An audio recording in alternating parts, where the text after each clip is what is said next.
Let's begin with the seventh part of federalism, and that is about center state relation. That's about coalition government too.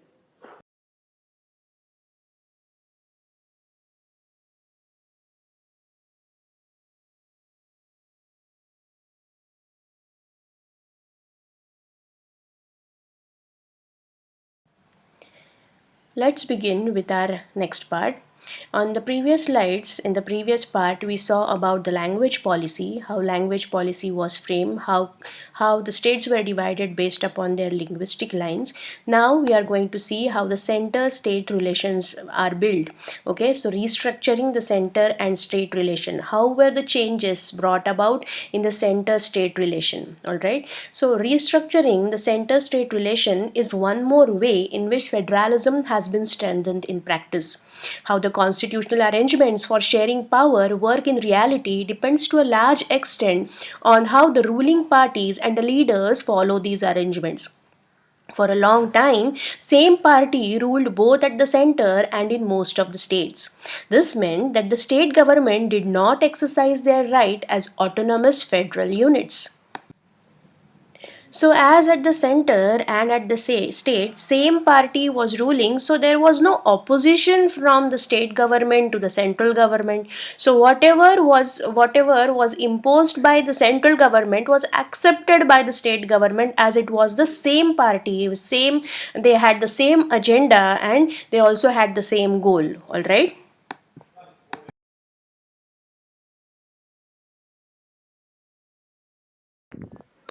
As and when the ruling party and the state level was different, the parties that ruled at the center tried to undermine the power of the states. In those days, the central government would often misuse the constitution to dismiss the state government that were controlled by rival parties. This undermined the spirit of federalism.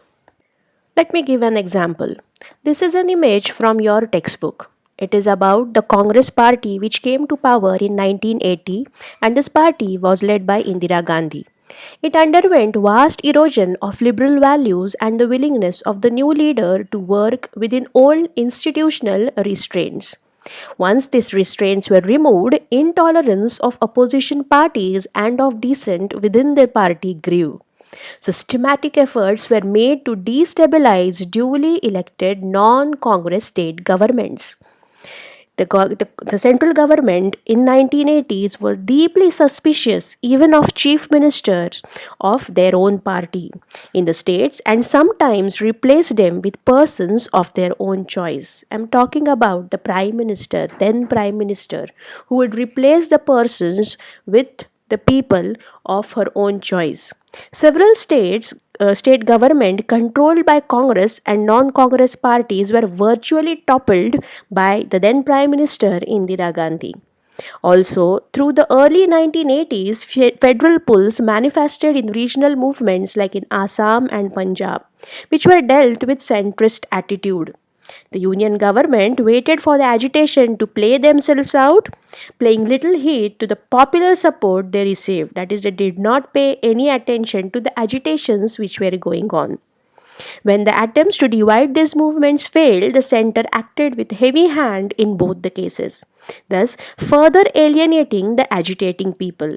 This principled management of regional and ethnic conflict was almost abandoned. So, in this example, we can see that the central government imposed its will, its power on the state government.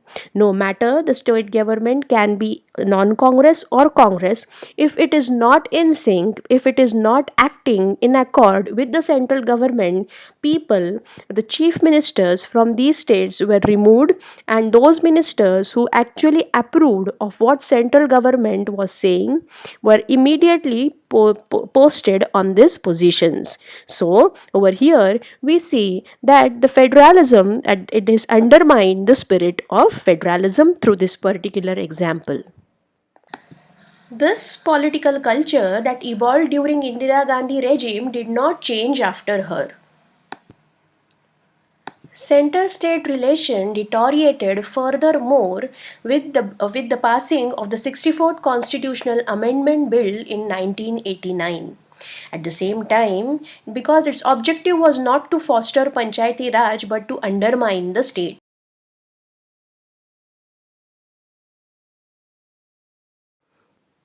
All this changed significantly after 1990.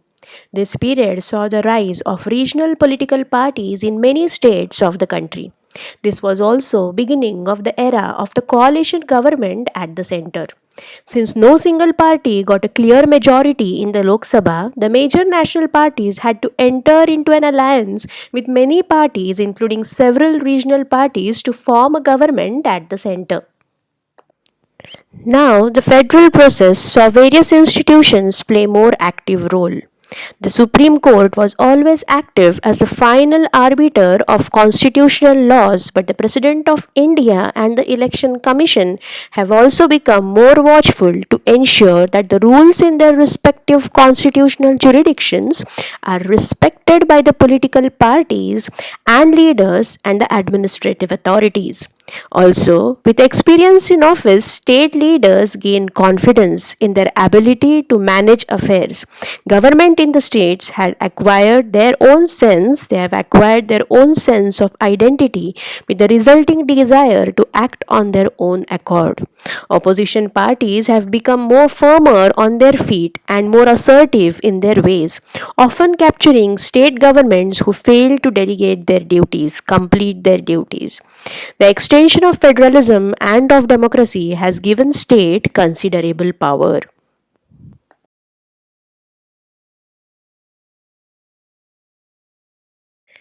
So now what can we conclude from the previous slide? That new culture of power sharing and respect for the autonomy of the state government started. This trend was supported by major judgments of the Supreme Court that made it difficult for the central government to dismiss state government in an arbitrary manner because it happened in 1980s, but then now after 1990s the trend was changing. Supreme Court became more active and influential, that is, it supported whatever was right, and it decided that the central government cannot dismiss state government in an arbitrary manner. Thus, federal power sharing is more effective today than it was in the earlier years after the constitution came into force. So now we can see over the years federal power sharing is becoming more effective, and the changes which had happened in the constitution are practically being implemented. That is what we see over the years, correct? Because in the early years it was a learning lesson for center as well as the state, but today we can see that federal power sharing is becoming more effective over the years than when the constitution was drafted than in the earlier years.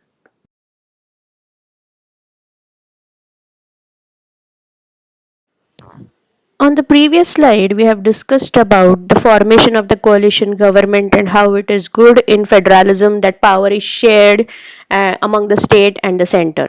Now let us find out how can coalition government also create a problem. Let's find out with the help of this image. This image is about the general elections which were held in India in 1996 to elect the members of the 11th Lok Sabha. It was contested by Congress Party, Bharatiya Janata Party and several other parties. The result of the election was a hung parliament with neither top two leading securing a mandate. That is, there were no top two parties which were leading and securing a mandate. Bharatiya Janata Party formed a short-lived government.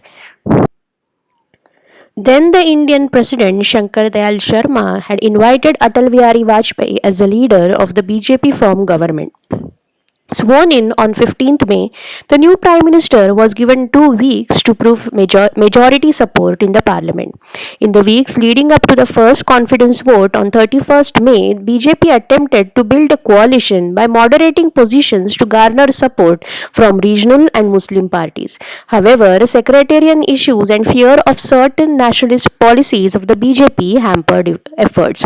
On 20th May, Vajpayee government decided that it was not able to take support from more than 200 of the 545 members of the parliament and thus resigned rather than face the confidence vote, ending the 13-day government of Atal Bihari Vajpayee. So now, when you hear the extract, the story behind this image is also known as the perils of the coalition government. It is very difficult to handle the coalition government. Forming a government with the support is a difficult task, as most of the portfolios have to be assigned equivalently to each and every party with whom a coalition has been prepared. Here we come to the end of the seventh part. Do read the chapter, alright, and do go through all the images. Try to find out its relevance with the chapter. Try to find out and analyze and write down points related to federalism with the help of the images which are given in the textbook in this particular chapter.